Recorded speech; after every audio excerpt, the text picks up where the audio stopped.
Reading through the Bible in a year, September 22nd, 2 Samuel 18, 2 Corinthians chapter 11, Ezekiel 25, and Psalm 73.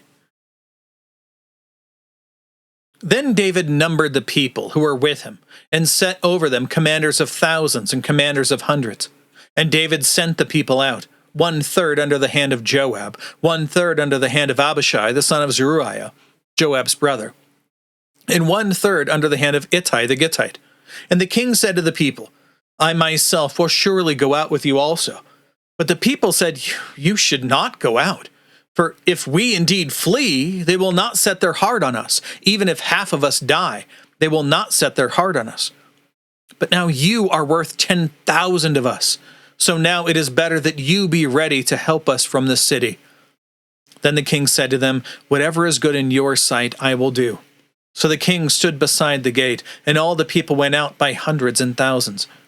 Then the king commanded Joab and Abishai and Ittai, saying, Deal gently for my sake with the young man Absalom.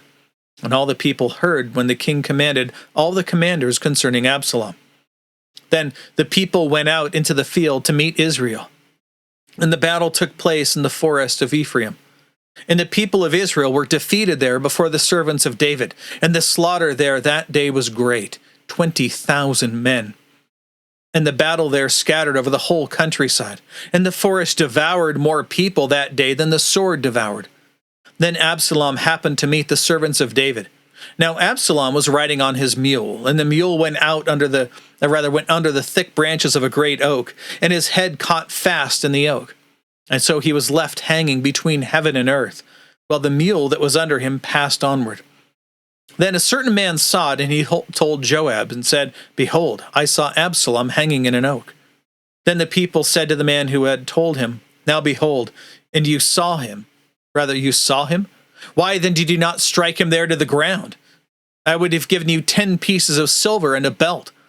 So the man said to Joab, Even if I should receive 1,000 pieces of silver in my hand, I would not send forth my hand against the king's son. For in our hearing the king commanded you and Abishai and Ittai, saying, Keep for me the young man Absalom. Otherwise, if I had dealt treacherously against his life, and there is nothing hidden from the king, then you yourself would have stood aloof. Then Joab said, I will not wait around here I will not wait around here before you. So he took 3 spears in his hand and thrust them through the heart of Absalom while he was yet alive in the midst of the oak. Then, 10 young men who carried Joab's armor gathered around and struck Absalom and put him to death. Then Joab blew the trumpet, and the people returned from pursuing Israel, for Joab restrained the people. And they took Absalom and cast him into a deep pit in the forest, and set over him a very great heap of stones, and all Israel fled, each to his tent. Now Absalom in his lifetime had taken and set up for himself a pillar which is in the king's valley. For he had said, I have no son to preserve my name. So he named the pillar after his own name, and it is called Absalom's monument to this day. Then Ahimaaz the son of Zadok said, Please let me run and proclaim the good news to the king that Yahweh has judged to save him from the hand of his enemies. But Joab said to him, You are not the man for the good news this day, but you shall proclaim the good news another day. However, you shall not proclaim the good news today, because the king's son has died. Then Joab said to the Cushite, Go and tell the king what you have seen. So the Cushite bowed to Joab and ran. Now Ahimaaz the son of Zadok said once more to Joab, But whatever happens, please let me also run after the Cushite. And Joab said, Why would you run, my son, since you have no reward for going? But whatever happens, he said, I will run. So Joab said to him, Run. Then Ahimaaz ran by way of the plain and passed the Cushite. Now David was sitting between the 2 gates, and the watchman went up to the roof of the gate by the wall, and raised his eyes and looked, and behold, a man running by himself. And the watchman called and told the king and said, and the king said, If he is by himself, well, there is good news in his mouth. And he came nearer and nearer. And the watchman saw another man running, and the watchman called to the gatekeeper and said, "Behold, another man is running by himself." And the king said, "This one also is bringing good news." And the watchman said, "I see that the running of the first one is like the running of Ahimaaz, the son of Zadok." And the king said, "This is a good man and comes with good news." And Ahimaaz called and said to the king, "Peace." And he prostrated himself before the king with his face to the ground. And he said, "Blessed is Yahweh, your God, who has delivered up the men who lifted up their hands against my lord the king." Then the king said, "Is there peace with the young man Absalom?" And Ahimaaz said, "When Joab sent the king's servant and your servant, I saw a great tumult, but I did not know what it was." Then the king said, "Turn aside and stand here." So he turned aside and stood still.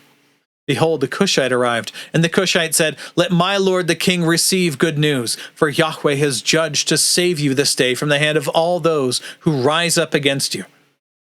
Then the king said to the Cushite, "Is there peace with the young man Absalom?" And the Cushite answered, "Let the enemies of my lord the king, and all who rise up against you for evil, be as that young man." And the king trembled, went up to the chamber over the gate and wept. And thus he said as he walked, "Oh, my son Absalom, my son Absalom. Would I had died instead of you, O Absalom, my son, my son." We'll talk about that tomorrow. Let's go on to 2 Corinthians chapter 11.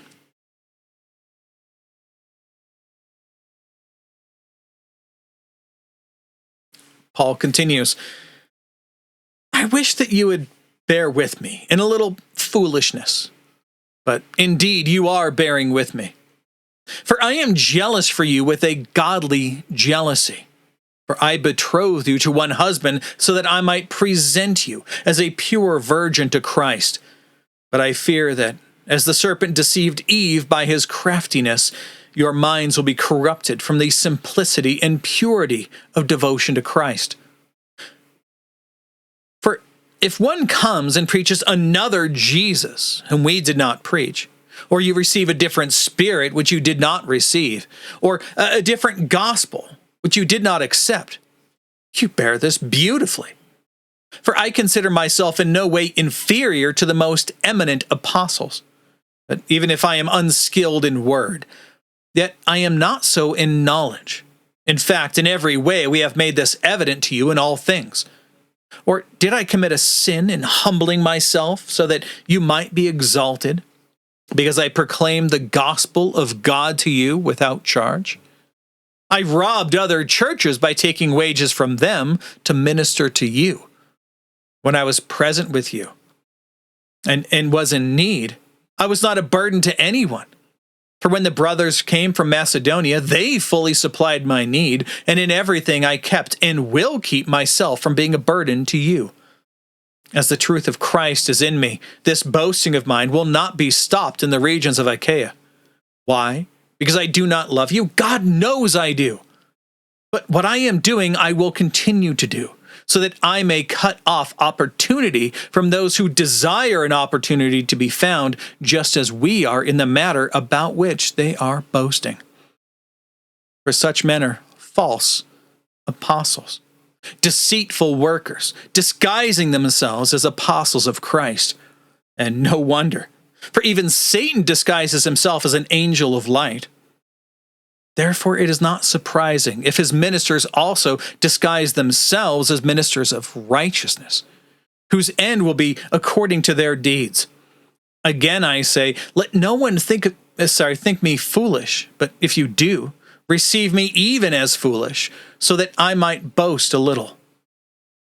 What am I saying?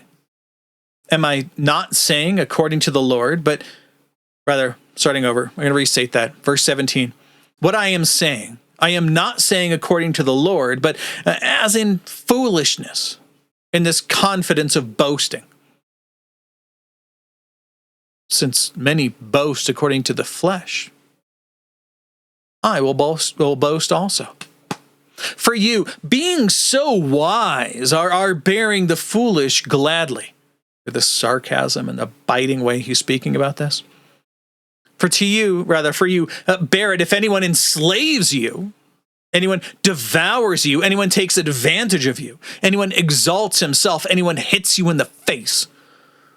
What's this enslaving he's talking about? Because they're coming by and telling them that Paul isn't a good apostle. He's not someone that they should follow because he suffers. He's in prison. You don't want to follow a guy who's in prison. And instead, what are they doing? These people are Judaizers. They're Nicolaitans.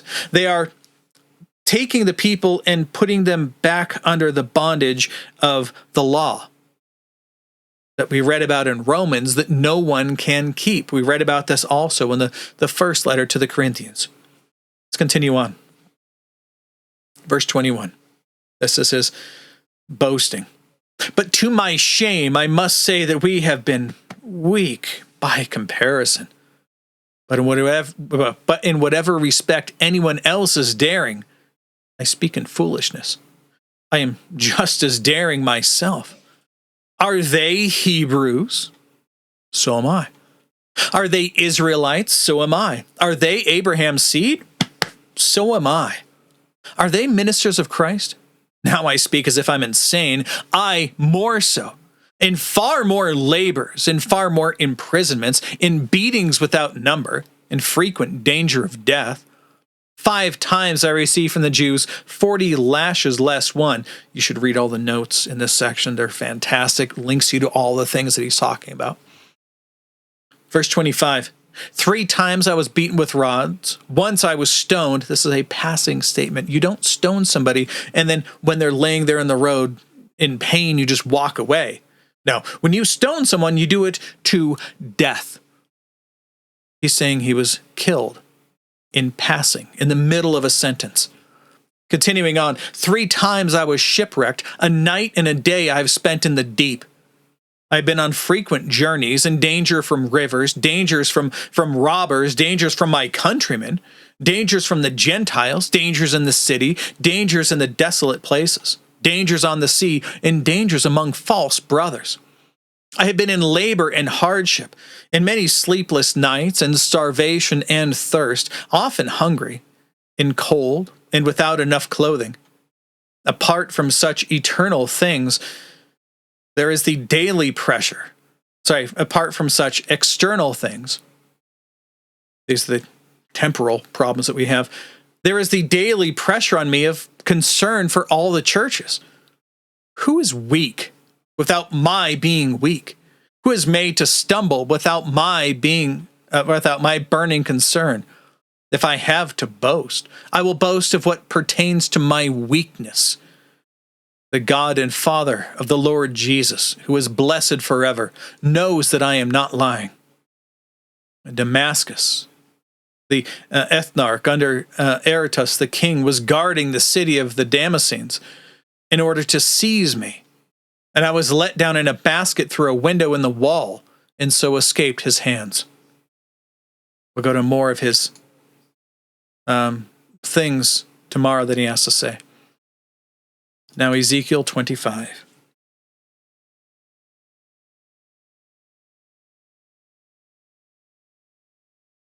And the word of Yahweh came to me, saying, Son of man, set your face toward the sons of Ammon, and prophesy against them, and say to the sons of Ammon, Hear the word of Lord Yahweh. Thus says Lord Yahweh, because you said, Aha! against my sanctuary when it was profaned, and against the land of Israel when it was made desolate, and against the house of Judah when they went into exile. Therefore, behold, I am going to give you to the sons of the east for a possession, and they are going to set their encampments among you, and make their dwellings among you. And they will eat your fruit and drink your milk. I will make Rabbah a pasture for camels, and the sons of Ammon a resting place for their flocks. And thus you will know that I am Yahweh. For thus says Lord Yahweh, because you have clapped your hands and stamped your feet, and were glad when with all the scorn of your soul against the land of Israel. Therefore, behold, I have stretched out my hand against you, and I will give you for plunder to the nations, and I will cut off Rather, I will cut you off from the peoples and make you perish from the lands. I will destroy you.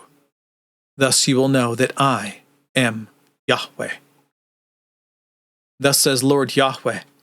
Because Moab and Seir say, behold, the land of Judah is like all the nations. Therefore, behold, I am going to open the flank of Moab by its cities which are on its frontiers, the glory of the land. Beth Jeshemoth, Baal Maon, and Kiriathaim. And I will give it for a possession along with the sons of Ammon to the sons of the east, so that these sons of Ammon will not be remembered among the nations. Thus I will execute judgments on Moab, and they will know that I am Yahweh. Thus says Lord Yahweh. Because Edom has acted against the house of Judah by taking vengeance and incurred grievous guilt and avenged themselves upon them. Therefore, thus says Lord Yahweh, I will also stretch out my hand against Edom and cut off man and beast from it, and I will lay it waste. From Teman even to Dedan, they will fall by the sword. And I will lay my vengeance on Edom by the hand of my people, Israel. Therefore, they will act in Edom according to my anger and according to my wrath. Thus they will know my vengeance, declares Lord Yahweh. Thus says Lord Yahweh. Because the Philistines have acted in revenge and taken vengeance with scorn of soul to bring ruin with everlasting enmity. Therefore, thus says Lord Yahweh. Behold, I will stretch out my hand against the Philistines and cut off the Kerethites and cause the remnant of the seacoast to perish. So I will execute great vengeance on them with wrathful reproofs. And they will know that I am Yahweh when I lay my vengeance upon them. Let's conclude today in Psalm 73.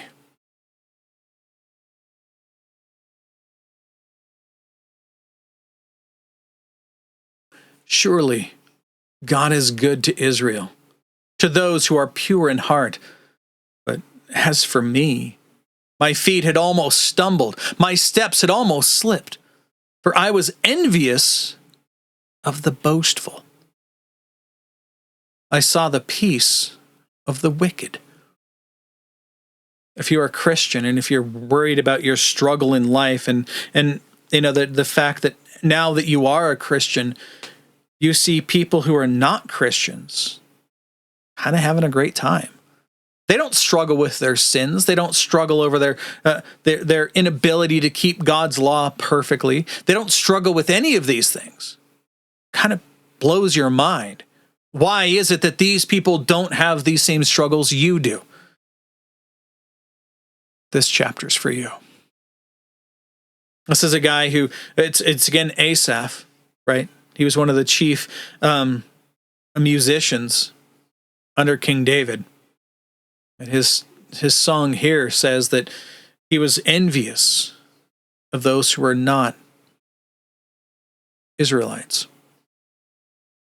those who actively act against God. Verse 4, for there are no pains in their death, and their body is fat. They are not in trouble as other men. They are not stricken along with the rest of mankind. Therefore, lofty pride is their necklace. The garment of violence covers them. Their eye bulges from fatness. The delusions of their heart overflow. They scoff and wickedly speak of oppression. They speak from on high, as in talking down to people. They have set their mouth against the heavens, and their tongue goes through the earth. Therefore his people return here to his place, and his water of fullness are drunk by them. And waters of fullness are drunk by them. And they say, does God know? Or how does God know? And is there any knowledge with the Most High? Behold, these are the wicked. And always at ease, they have increased in wealth. Surely in vain I have kept my heart pure and washed my hands in innocence. For I have been stricken all day long and reproved every morning. Now, I have been stricken all day long and reproved every morning. If I had said, I will recount thus, as in, I will do the same as these people, behold, I would have betrayed the generation of your children. When I gave thought to know this, it was trouble in my sight, until I came into the sanctuary of God. Then I understood their end. Surely you set them in slippery places. You caused them to fall to destruction. How they become desolate in a moment. They are completely swept away by terrors, like a dream when one awakes. O Lord, when aroused, you will despise their form. When my heart was embittered, when I was pierced within, then I was senseless and ignorant. I was like an animal before you. Nevertheless, I am continually with you. You have taken hold of my right hand. With your counsel you will lead me, and afterward take me in glory. Whom have I in heaven but you? And besides you, I desire nothing on earth. My flesh and my heart fail, but God is the rock of my heart and my portion forever. For behold, those who are far from you will perish. You have destroyed everyone who is unfaithful to you.